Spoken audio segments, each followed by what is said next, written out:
Did you go into politics to change the world? Yeah, I think everybody does, don't they? I think it's sort of idealism, maybe sort of strained idealism is what it feels like once you're doing it. But yeah, of course it was to change the world. And often because you're opposed to something, I think is the reason that people get involved in politics, because you see something you don't like. You were angry? I was cross all the time. Still am. Are you still? I mean, that's quite important, isn't it? I am searingly angry 99% of the time. So if I say to you, how would you change the world? Is there a simple answer, one key goal that you have? Yeah, I mean, for me, I believe that the way that I can change the world, I suppose, or that I am aiming to change the world, is through the liberation of women. And when you say the liberation of women, just explain to me what you mean. Well, women are still more likely to be murdered in their homes, more likely to be beaten and abused. Globally, they're less likely to be educated, they're more likely to be controlled. They are enslaved in lots of situations, whether that is classic idea of slavery or slavery to a society that expects them to be one way. And whilst there has been 100 years, in the 100 years of women having the vote in the UK, there has been 100 years of progress, but they are still not liberated, and there's an awful lot more to do. So by liberated, do you mean these are things that you could change the law about? Yeah, some of them. Or change attitudes? In Britain, isn't it more about attitudes and norms than laws? Except attitudes and norms often change with laws. Parliament should be leading the way on these things. If we expected Parliament to lead attitudinal shift in the country, we're looking at entirely the wrong place. I mean, I can't think of anywhere where the attitude is poorer, if I'm perfectly honest.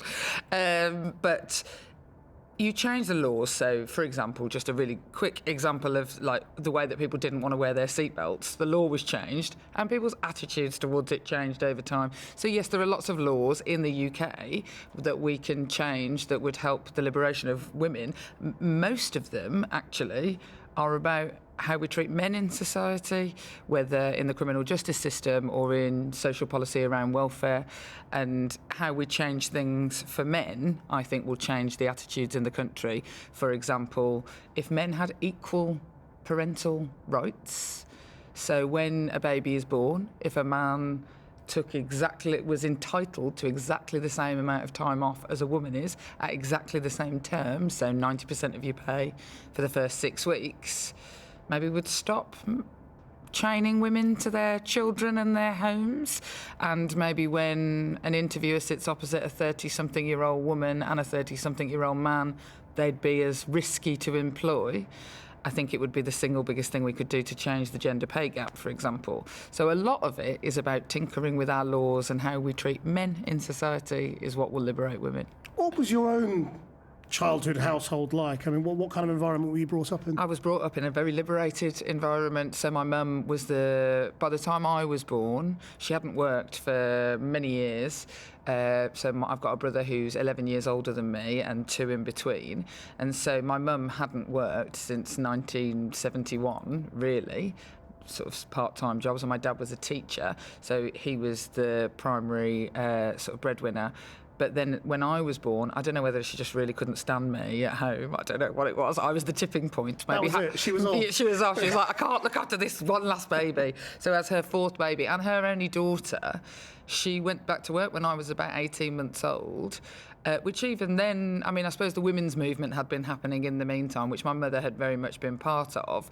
So she went back to work when I was 18 months old, and she became quite successful. So my granddad came to live with us when my mum went back to work to help look after us. So when I grew up in a household full of men who all did the cooking and cleaning and caring. It was their responsibility just as much as it was my mum's. And so, yeah, I don't see why it's so shocking that men should stay at home and look after their kids. So where did the anger come from? I mean, if you lived in this very liberated household, what are you cross about? Whilst my household was liberated, there were all sorts of things that happened to me and freedoms that I didn't have that my brothers had, which my parents sought always to get rid of. Like what? Well, just safety. being able to walk the streets and feel safe, being able to actually want to like what I actually liked, rather than pretending you like something because it was what was expected of you. Girls, every single day of their lives, do calculations over what is acceptable behaviour for them because of a boy that they like, or because society says they should look some way or another. Girls' self-esteem peaks at the age of 8. Now, mine definitely didn't. I don't have a self-esteem problem. And But so boys do as well, don't they? I mean, it peaks much later for boys. no. I mean, Yeah. I mean, in terms of the calculations that children have to make as they grow up, don't boys and girls have the same? I mean, maybe my brother was thinking about the safe journey he had to take each and every night, having to calculate exactly where he would have to be to make sure he had friends with him, to make sure that he walked through the streets safely. I doubt my brother ever did that. Mind you, he was a bit of a wrong 'un. So I just very much doubt that he did that, my brother, who's the closest in age to me. And no, there is all sorts of expectations that boys don't have put on them. For a start off, the way that they look is nowhere near as high-pressured as women. There is the idea of a perfect woman. So if you turn on any TV, you will see a man in his 40s or 50s and cast as if it's completely fine next to a woman in her 20s as his partner, as his wife.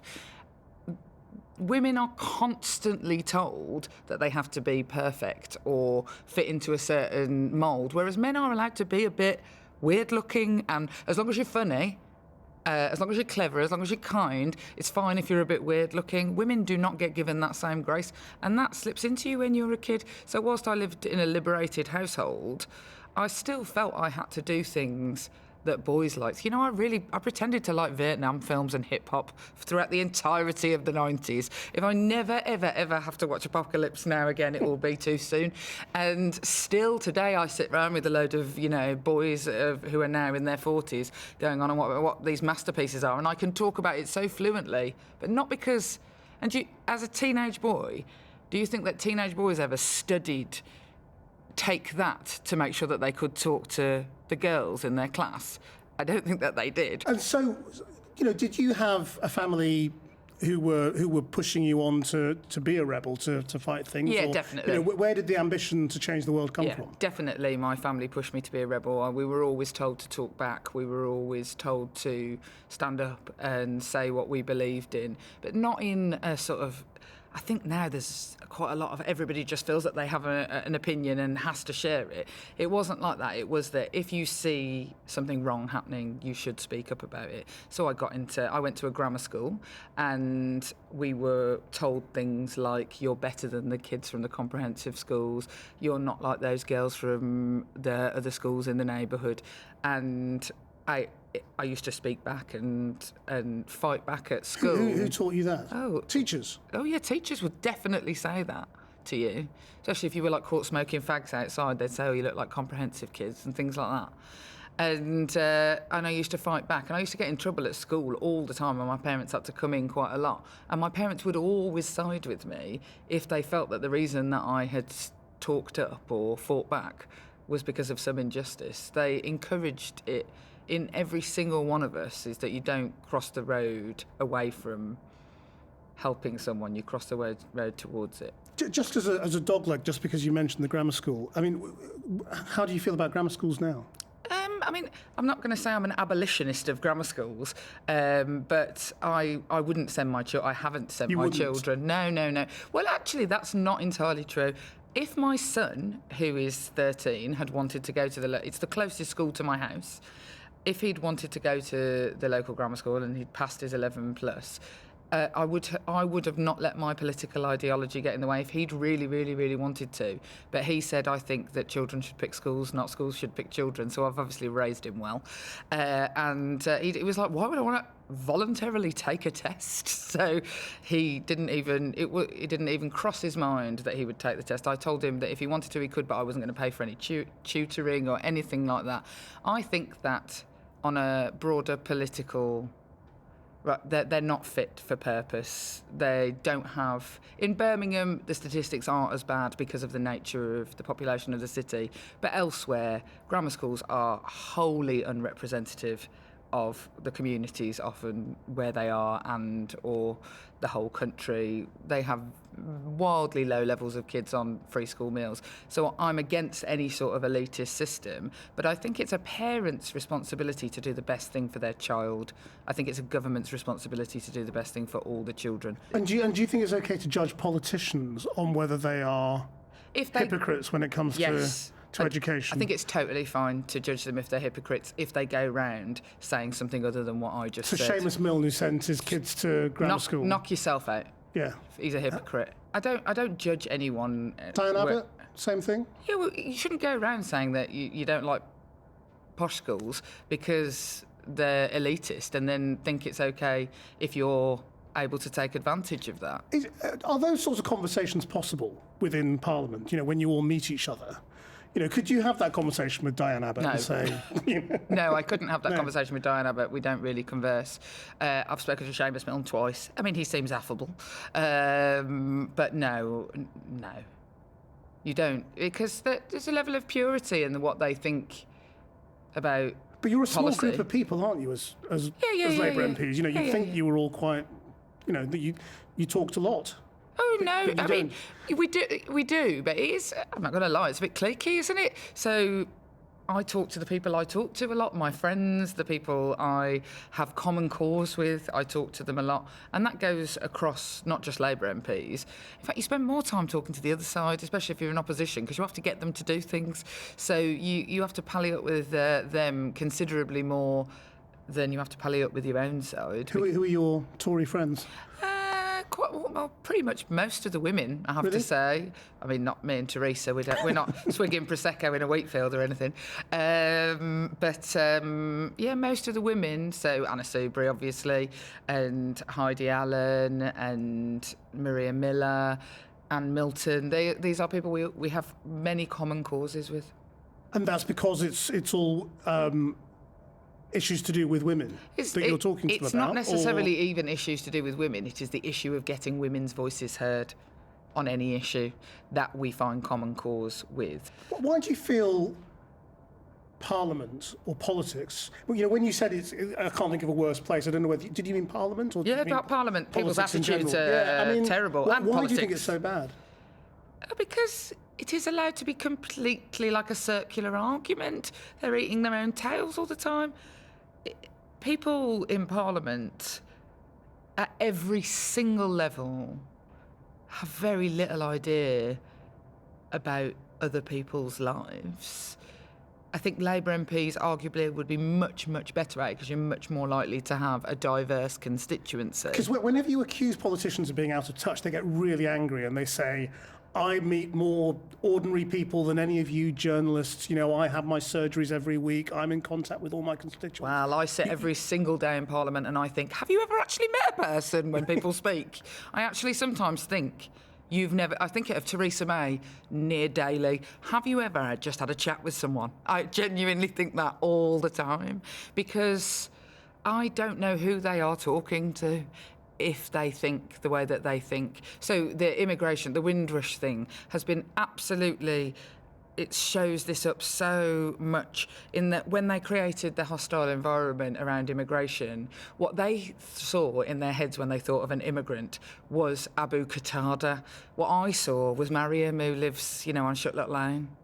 And they don't come across people in the same way that I do. Certainly don't come across immigrant communities in the same way that I might. And so they assume the worst. Oh, it happens all the time. It's terribly out of touch. Did you find the Windrush resolution at all convincing? No, I don't. I still don't think they get it. In fact, I know that they still don't get it. So, but you see, because I've heard you saying nice things about Amber Rudd in the past. Oh, yeah. Amber Rudd was the Home Secretary who was presiding over this. How could she be so tone deaf to the concerns of a minority when she's so good on thinking about the concerns of her group of people, women? Yeah. Oh, I mean, I have no idea. I can only assume she inherited terrible practice from her predecessor. Do you think intersectional thinking is just something that most people don't do? Yes.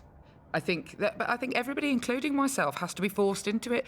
You have to be reminded, which is why it's important, why representation matters. So, the idea of me being in Parliament, 99% of the time having a woman or people with working class voices or black people in Parliament, it isn't to necessarily have big, bold ideas. The idea of the sort of economic case for migration is that you'll get better ideas with a more diverse group. The job in Parliament of those people is literally just to put your hand up and wave to remind people that you exist.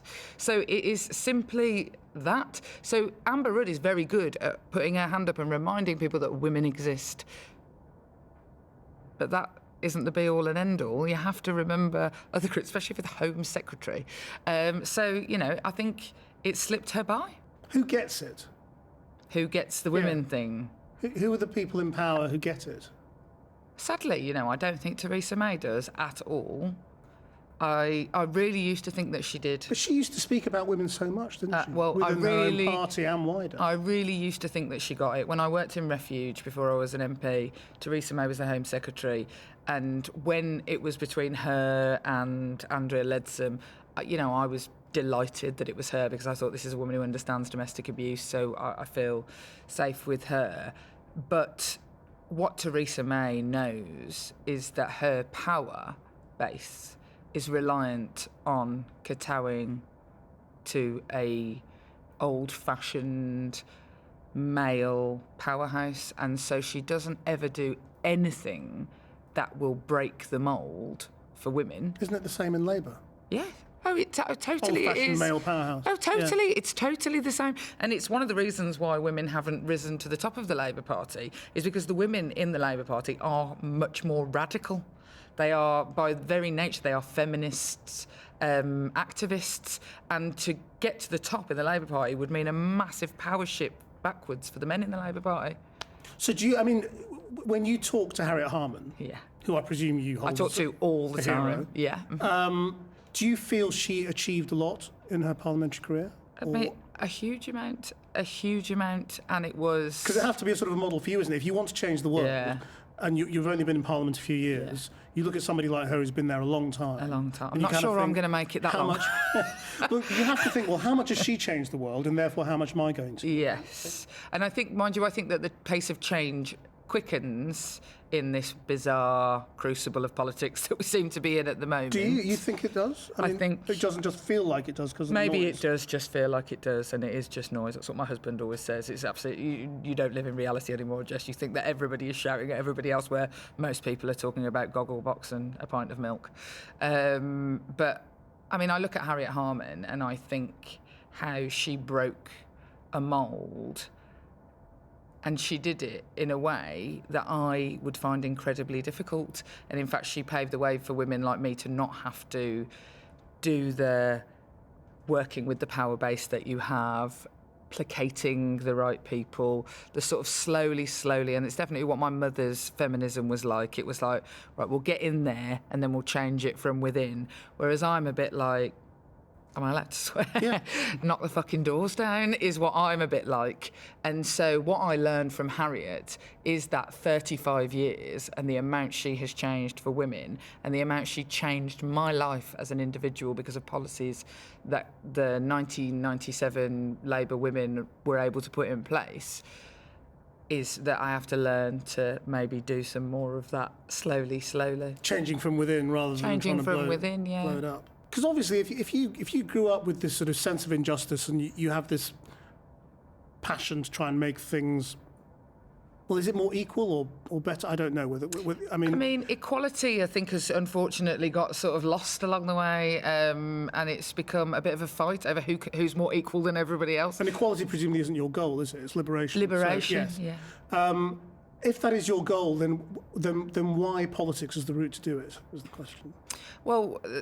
My anger peaked, I would say, whilst working at Women's Aid and watching how both attitude, society and policy damned people. And So what was Women's Aid? What did you do and what did you see there? so I worked for Women's Aid in the crossover of the Labour government to the coalition government. And so I saw austerity, for example, take an enormous chunk of the liberation of women who had been victims of domestic abuse or sexual violence or modern slavery. And over the years, the preceding governments had tried to put in place policies that would help support those women. More refuges were built, more financial benefits were available to people in crisis. There was much better action from police forces. There had been a slow sort of cultural change, and I saw it fall off a cliff edge. And I saw new welfare reforms. And not just, not certainly by no means were all of the policies under the last Labour government in this regard brilliant. I saw how some of them were counterproductive. And I got sick of banging my fists on one side of the table, trying to get things done for this group of people. And I decided to bang my fists on the other side of the table. So first of all, I became a councillor because councils hold so much of the power when it comes to what money goes on what services and how things are designed in children's services, social care, etc. And so then I got to that level and I changed as much as I could at that level, but still we were hampered by the fact that welfare reform was damning women in refuge.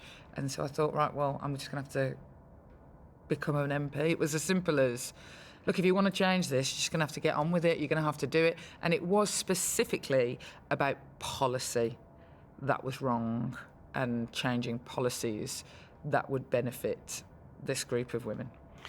And in opposition, do you feel that you have any power at all to change anything? Funnily enough, I actually think I'm really quite powerful. To blow my own trumpet. Because I definitely know more about this than anyone else in the building. And so when talking about domestic abuse, sexual violence, modern slavery, child sexual exploitation, the government rarely do anything without coming and talking to me first on the specific policy area. Who, the ministers or the officials? Oh yeah, I meet with the Home Secretary. When it was Amber Rudd, and I meet with the Home Office ministers on a weekly basis, and I'm there in the room with the same civil servants I worked with when I worked at Women's Aid. So the only person who's changed in the room for me is the ministers. I was always there. So yes, they are terrified that I'm going to stand up in front of them and say, this policy that you're putting in place, and then read the number of women that they've killed, read the names of the women that they've killed because of this policy. So they're trying to keep you happy. They are as trying they go. to, and it's, you say keep me happy. They are trying to make policy that works, I suppose, by talking to people who know what they're talking about. Are you sure? Are you sure they're not just trying to avoid being attacked by you? Oh, yeah, mate, there's probably 6 of one, half a dozen of the other. With the ones you get on with well, I actually think it's collegiate. You believe they are also trying to make the world a better place, is what I'm saying. You believe in the sincerity of those people absolutely on the other side. Absolutely, I believe. There is a handful on both sides of knuckle-dragging members of Parliament who went into it for weird and selfish reasons. A handful. Everybody in the building, and I really, really believe this, went in there to change the world. They just think the means of doing that are different. I will not sit and politician bash as if it's just simple, plain, easy rhetoric to just say, oh, they're all in it for themselves. They aren't. And how good do you think they are? Oh, that's a different question. Many of them aren't that good at it. For us on the outside, a lot of us who've been covering politics from the outside for a long time kind of look at the current generation and go, they're not that good. Yeah. No. It's a bit disappointing. No, I can totally see that, yeah. It depends what you mean by good. Good intentions, again, 99%. Good understanding of a specific policy area that they're interested in. Again, 99%, I would say, would be able to good at public speaking. Honestly, I've seen better in primary schools. The thing that has been the most disappointing, by far, the single biggest disappointment, is the lack of courage. There is a lack of courage amongst politicians, and that, I think, is the thing that disappoints me the most. And that lack of courage just comes from holding on to your seat, does it? Must do.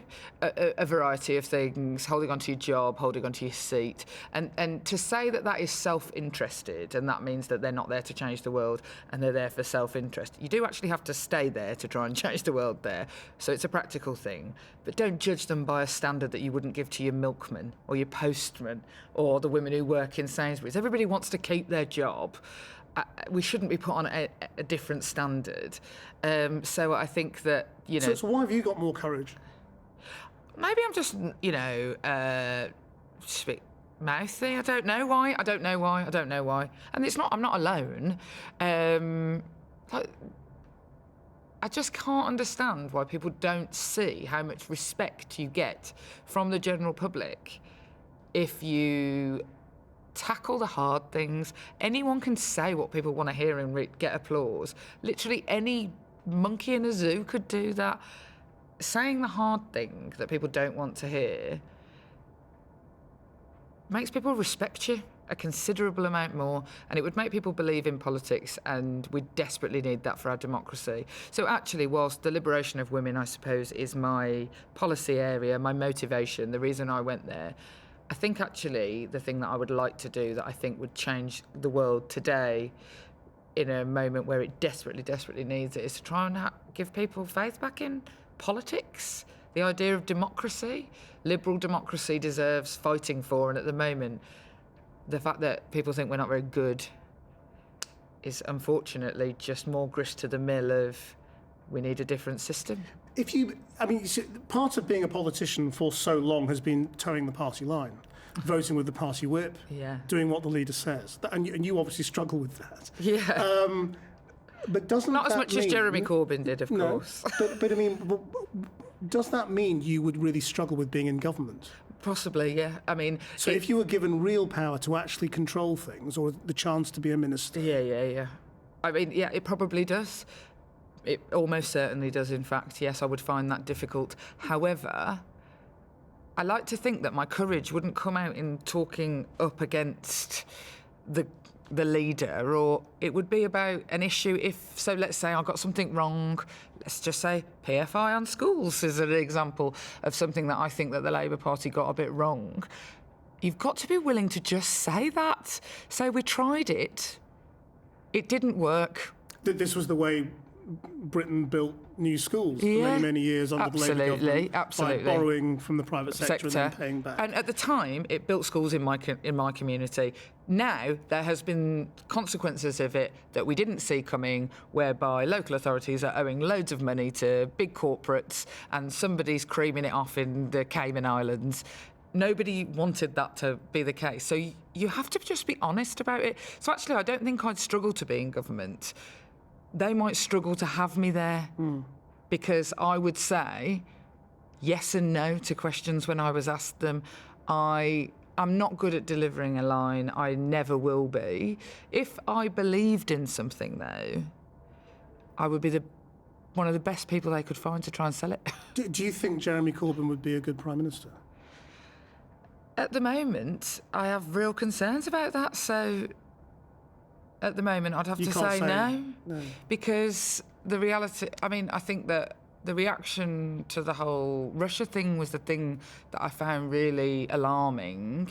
I felt like it couldn't just say, yes, Russia is hostile towards Great Britain.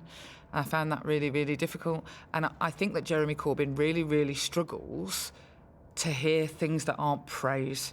And if you're the Prime Minister, and if you're courageous, what I'm asking for is real courage to say what you think. I think that's why people liked him, and I don't think he does it anymore. Why? What's happened to him? It's a hard job, though, isn't it? It's not easy for me to sit here and judge like a backseat driver. It's a hard job, I think, to try and be all things to all people. Do you incur the wrath of all his supporters? Oh, all the time, yeah. Yeah, all the time. it's just part of my job now. That's just one of the... Who do you feel are your biggest opponents then in politics? Is it Corbyn supporters or Conservatives? No, I mean, Conservatives, I wouldn't say, classic British Conservatives, I wouldn't say that they were my biggest opponents. They largely leave me alone. But the very alt-right, the sort of what is becoming a sort of radical right-wing, the sort of UKIP, heavier than UKIP, your EDL, is one of my biggest opponents. So anyone who says anything from a feminist perspective will get horrendously abused by that particular section of, and it's not society, I'm not going to give it that, the internet. But then the other one is definitely, it's the hard left and the hard right. Yeah. They're equally bad in my opinion. And do you think they are similar? Well, they're extremely similar in the way that they talk to me. They both threaten me. They both you try and use power and control models that, as somebody who worked in violence against women and girls, are so obvious to me. They both try and gaslight you. What do you mean? Just explain Oh, that. the idea that they should isolate you. So, in domestic violence services, you learn the techniques of how a person becomes a victim and how a perpetrator isolates people and means that it's impossible for them to get away. So it's things like convincing you that you're mad, and isolating you from your family and friends. So what happens to me if I say something on Twitter or Facebook or just on the news or anything, if anyone else retweets that, comments on it, they will then get abuse. So those people stop talking to me now and they private message me and say, I really like what you said, but can you undo the retweet that you just sent me because I'm getting a load of grief from Corbynistas? And I say, OK, don't worry, I just don't want other people to get grief.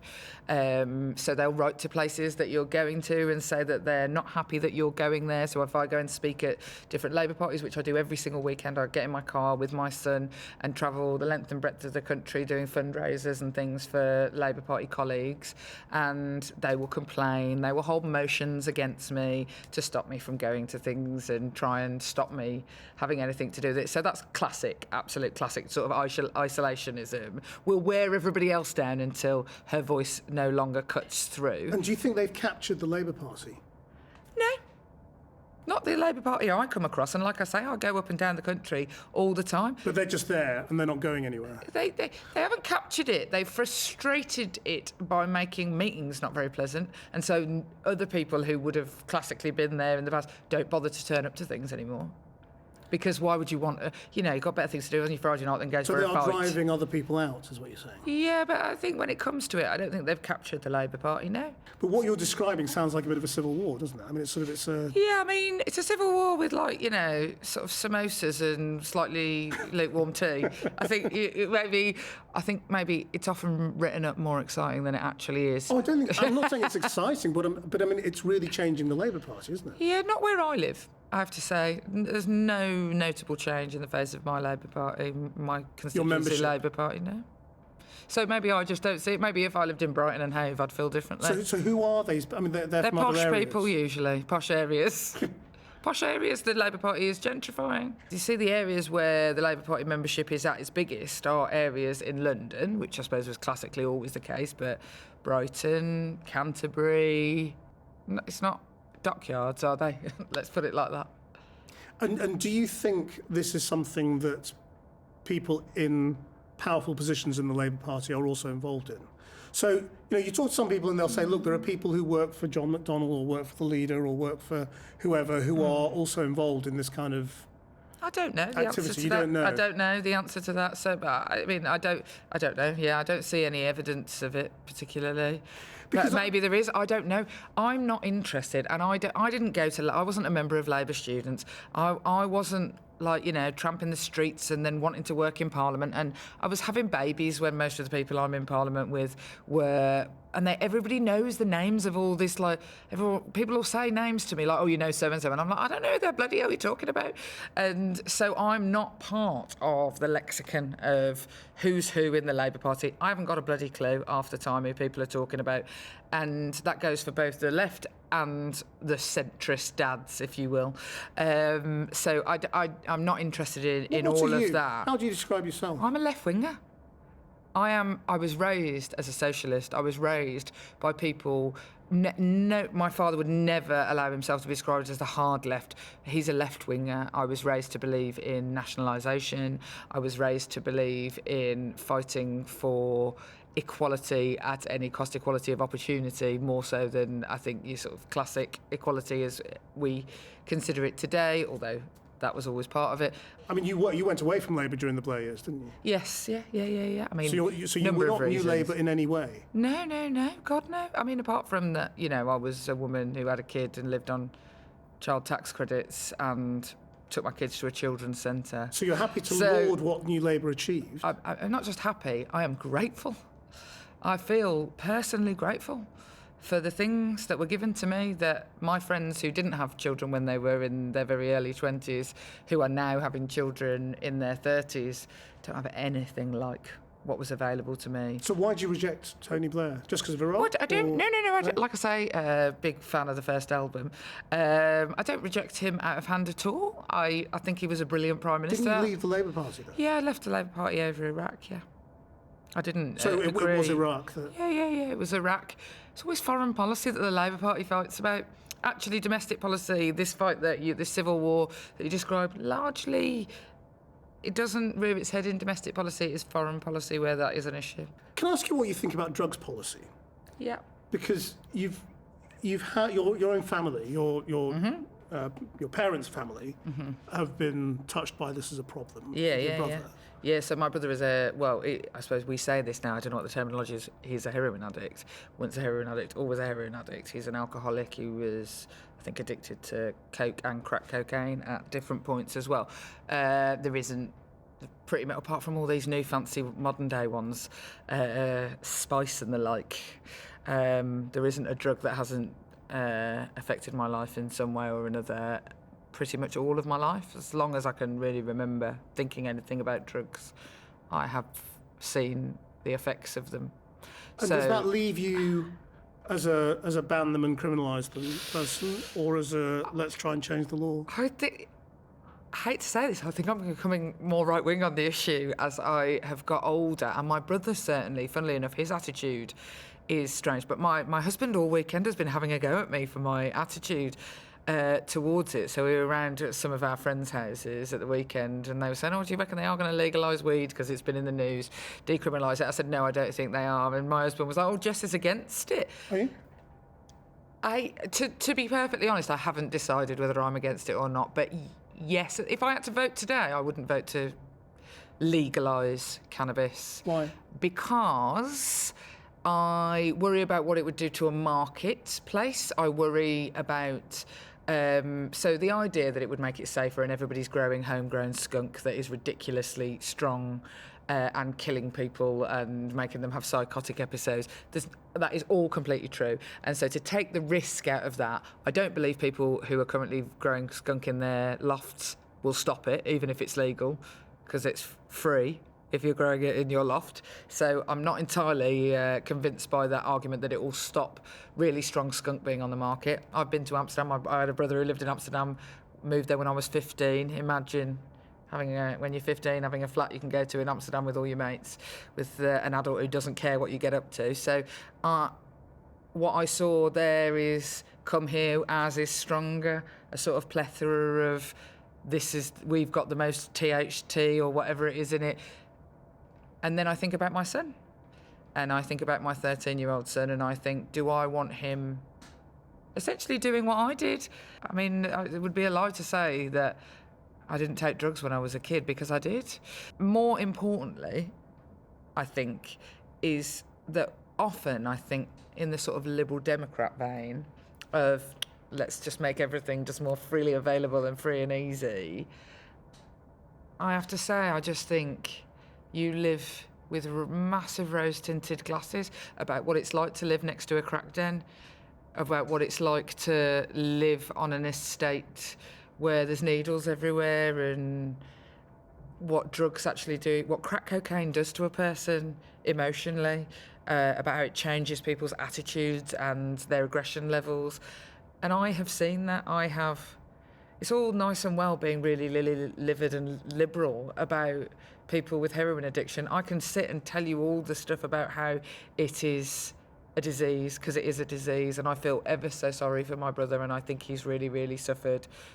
But every single week of my life when I was a teenager, I had to go and buy my belongings back from Cash Converter, or my mother's belongings back. It isn't necessarily the drugs that I have a problem with. It is drug addicts' behaviour that often is the problem. It is the lies, it is the deceit, it is... But that's why the criminalisation of the behaviour is the debate, isn't it? Well, my brother was never criminalised. Right, well that... Still behaved like an arse. But do you think there are fundamentally people who are susceptible to addiction? Yes. And people who can handle drugs? Yes. And you know, your brother is an addict. Yep. You're someone who tried drugs and was able to handle it. Totally. And not do it again, Yeah. presumably. Yeah. So... I mean, I'm not saying I only ever did it once, Krishnan. But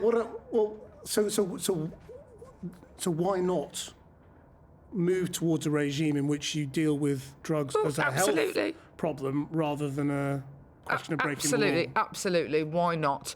I can totally see that, but I'm just not convinced. I think that one of the hardest things you have to learn when you're a politician is no matter which policy decision you make, somebody will die, one way or the other. There is no perfect solution, and seeking one is the way, that way lies madness.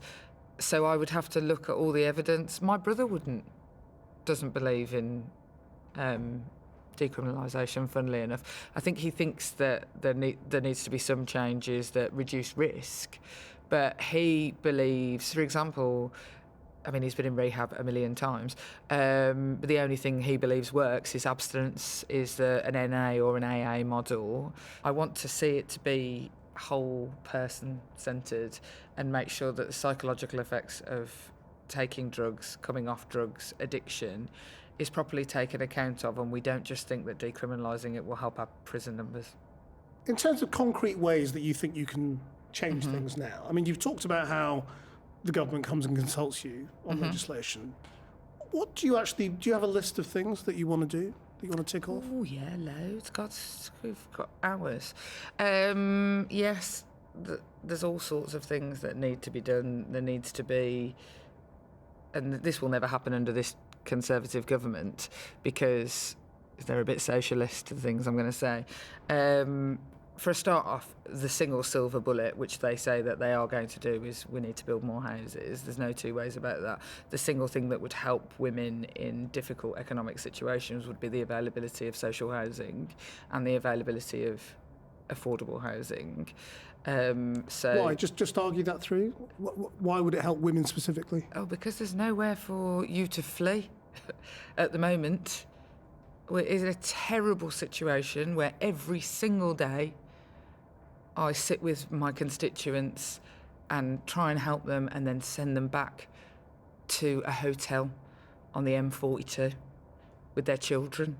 So there is a huge need for much more social housing. People are literally destitute where I live. They have nothing. And I just can't imagine how most Tory MPs would have to react if they had to sit in my office for even a day and see the level of destitution that I have to deal with. So there's that. So housing is at top of the list. Top of the list. But when building that house, what I would want to see is a quota that says any money that goes on any industrial strategy, any infrastructure, that 50% of those jobs have to go to 51% of the country, to the women. Because, yes, house building, another reason why it's a silver bullet is because it creates jobs, but it just creates jobs for one sort of person, You'd have doesn't quotas. it? I would absolutely quota the hell Across out of the board. Every single penny of government spending. I would quota the hell out of it. We have a powerful lever in government and local government and every branch of Whitehall that we never ever pull. And we say we need more women in tech, we need more women in gas engineering, and then we go, we hope it happens. It's the triumph of hope over reality. And how do you answer the obvious criticism of that, which is that it leads to people who shouldn't get the job getting the job? The whole meritocracy argument is totally flawed in that if you follow the line of meritocracy, you must think that men are really good at making money and women are really good at cleaning. So why is it that always the best person for the job is a white man and always the best person for a job, if it's a cleaner, is a black woman?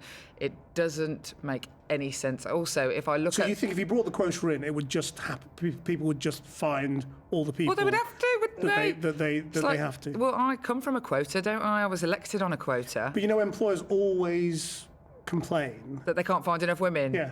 Swing a cat, we're on every street corner. Literally, I'll find you 10 in the next 5 seconds. Total rubbish. The Labour Party said the same. That was the same thing that was said about the Labour Party when it came to all women shortlist. We can't find them.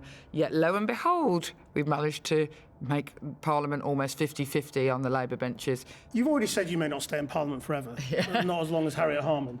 And you've also said you can't say that Jeremy Corbyn would be a good Prime Minister. So who should be the leader of the Labour Party? Oh, gosh, that's a really difficult question to answer, isn't it? It's really difficult. Obviously, I would like it to be a woman. Angela Rayner would be my choice out of those that get heralded at the moment, because I think that she's pragmatic. She does understand what real people's lives are like.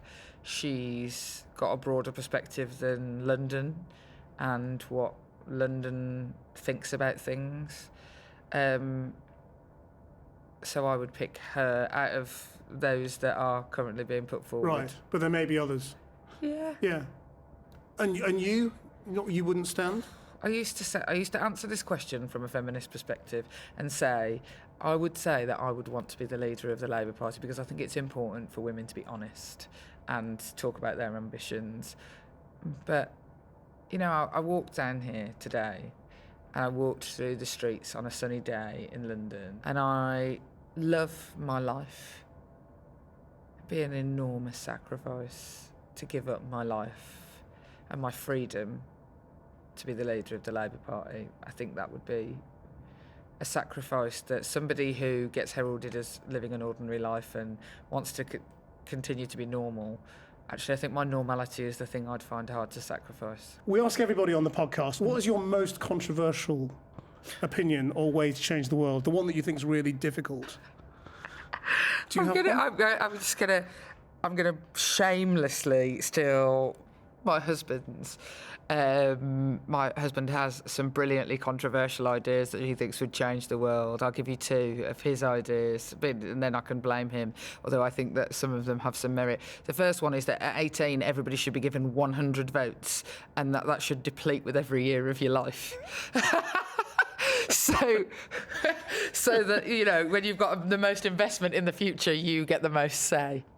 So that, I think that would change. That would make a radical change to how things got decided. And another controversial opinion it always has is that when there's any conversation about whether houses should be built in an area, as a local politician, people hate houses being built anywhere near them and complain about it a lot. If you're an MP in the Green Belt, you don't want houses anywhere near you, and yet we need more houses. So he thinks that in every development plan in any region that there should be a local referenda and you're only allowed to vote in it if you don't own a house. Jess Phillips, thank you very much indeed for joining us today.